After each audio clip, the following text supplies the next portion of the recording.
I was earlier talking to Pascal Lamy, who served in the European Union and also later in the WTO. He was having an interesting proposal. I'm just using this as an example. He's talking about we, meaning Europe, invite and welcome the Chinese companies into the European continents, just like they welcomed us 3 or 4 decades ago when China just began its reform and opening up policy, and make sure they're investing here, they're using their technologies, we're learning from them. How do you see, how reasonable do you think this argument is? And whether are there enough inviting policies in the making, or policies are going the other direction? I think it can be something that works. It worked the other way around, including with huge transfers of technology. So maybe it can work both ways in a way. It's more a question of let's say, making sure that it benefits to the European economy, manufacturing of course, capacities, that is the etc., purpose, isn't it? But the question is whether it's being done. I would argue that Europe is a great place to invest in the sense that it has a very stable rule of law. Your property rights are protected, and you have the workforce that is able to achieve great things. So I don't think there is a reluctance in having Chinese companies investing. There is an increasing concern of uncertainty of policies and rule of law inside the European continent when it comes to companies, including and probably particularly Chinese companies. And there's a recent report coming from the China-Europe business organizations specifically talking about these points. It is uncertainty and geopolitics, the top priority of concerns for them. I think it's important for everyone to understand what is important for the others, at least make sure that it embraces it. If I take, for example, our partners outside of Europe should indeed embrace the fact that we are going to want to be a place that produces more, reasserts its place in the general global trade organizations or routes, and so of course we'll work more with countries and partners that understand that than with others, and so the way you reduce tensions is really by having everyone making a step towards the other, I would argue. Some interesting examples, if I could. Clean energy. Yes. Electronic vehicles. In Germany, for example, I've been talking to some of the leading company global chairmen and CEOs. They're suggesting they would love to switch to clean energy. But now we also see the European Union's policy have been changing and shifting. So making these car manufacturers pondering, yes, which road they take. If we look at climate, since we are a humanities and social sciences and law school, we look at the issue through that lens. Let me simply say that lots of the impossibilities, impasses that we are seeing these days when it comes to transitions are not necessarily technical or technological, because we have, in fact, most of the technology. Of course, it will continue progressing, but we have many of the technologies that we need. What we see are people have their interests, and sometimes they're resisting some of these transitions. We saw that in Europe in many cases, and I'm sure we can also see that here and in the United States and in other places. And so we need to understand, if we want to think strategically beyond the technology, what is the system that works for everyone, because we need to reduce CO2 emissions. And I think that's one area where cooperation with China is, of course, essential. And so we are in one of these cases. Of course, we want to do clean transportation, clean energy, and sometimes there are economic interests that are at stake, and we need to embrace them and find the right way, and right degree and the pace that allows for a transition that doesn't hurt also our economic interests. We have seen industrial policies being applied not only in China, in the United States, but also in Europe when it comes to clean energy. Meanwhile, rule of laws has been changing regarding how foreign clean energy makers or electronic vehicle makers are going to fit into the market or produce in the markets in Europe. So how do you see these adjustments? Are they to the right degree as a professor, as an academic, you see it?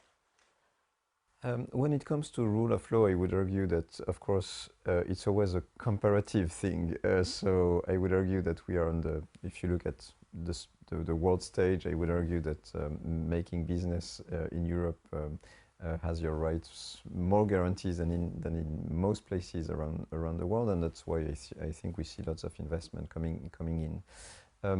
Then the question of the pace of the transition is really what we need to look for. We've been doing lots of progress, as you know. Take France, for example, as at this point CO2 emission per capita that is under the world average, which is, I think, almost a unique case for a developed economy. And so we have also things to bring to the rest of the world when it comes to building a model that is extremely efficient in terms of emissions. But we need to do more, and we need to also understand the social dynamics that are that are at stake. Maybe just one figure: if you look at research when it comes to climate, only 0.18% of research worldwide is dedicated when it comes to climate to social, legal, economic aspect of it. And I think we are missing one point, which is that it's really our societies are at stake in a way because of the climate challenge. So as a result, will Europe or France specifically going to achieve its target of green transformation and also on the energy efficiency? I sure hope so, obviously. Because there's 2040, 2045 course, kind of timeline. Of course, but it's another case that is really important. We need to make sure that we get there and meet our targets. As you know, we are a place where CO2 emissions have been decreasing almost for a decade now. Right. And so we hope to be joined by others. And that's where I think the dialogue with China, of course, is indispensable. There will be no solution to the climate crisis without cooperation with China because of the obvious size of its economy and its share of CO2 emissions. And so we count on this capacity to work together towards a zero carbon world economy. China has promised to do that transformation and it's been achieving before the deadline. So it's a very interesting thing and we hope it going continues. on. Hopefully a common ground between China and Europe, China, France? Most probably, and including, and including between universities. I'd really like to see wonderful. That we already have cooperations on climate, but I'm sure there is space to do even more, and that's one of the reasons why I'm here. Of course, AI, artificial intelligence, has in a way speed up the competition and the possibility of cooperation, whether it's on governance or it's on technologies themselves or even AGI, you name it. But there's also the interesting issue of how this is related to the global supply chains. For example, about chips, about some of the important components that's making AI work. So your take on that, Professor, given where you are, especially as an educator? Well, it's really a follow-up of the entire discussion that we had. It's for us to decide if these interdependencies are going to be a tool for pressure one against the other or open the way for cooperation. But it's not one country or one area when it comes to Europe that can determine alone if it's going to be cooperation or not. Cooperation needs at least two, and coercion needs only one, which makes it much easier to go down that road, even though in the end everyone loses. Unfortunately, there is always a possibility that we end up there. Generally speaking, what do you think as a strategic thinker, as a strategic communicator, the best way to do for both sides or multiple sides to be eventually make that global supply chain work, to bring more certainty to the technologies, especially Europe and China?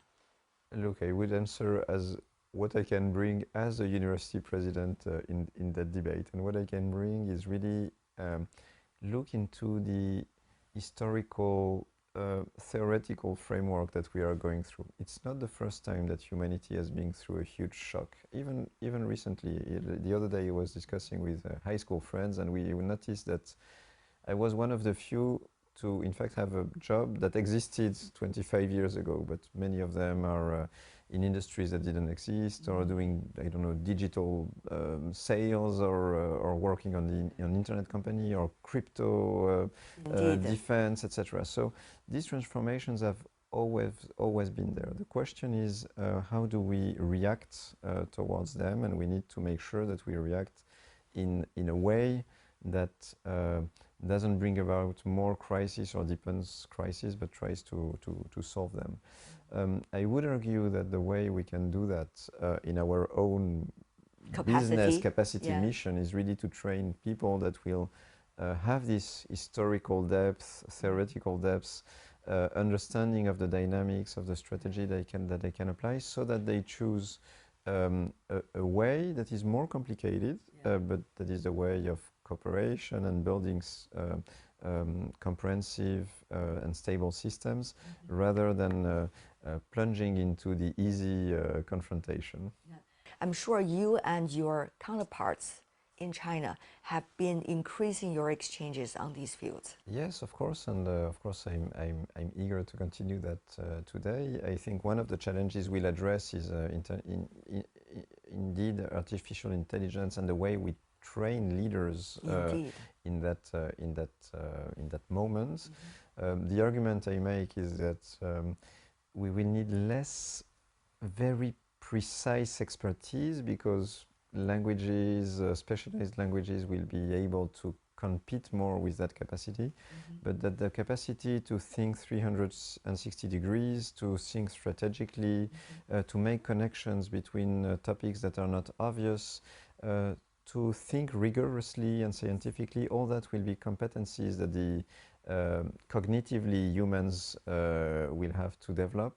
And then they have agents, AI agents working in the trenches, if you will, but leaders will need to be more strategic. Thank you so much, Louise, for bringing us a lot of up-to-date ideas and the real thinking process in Europe. Really appreciate it. Thank you very much.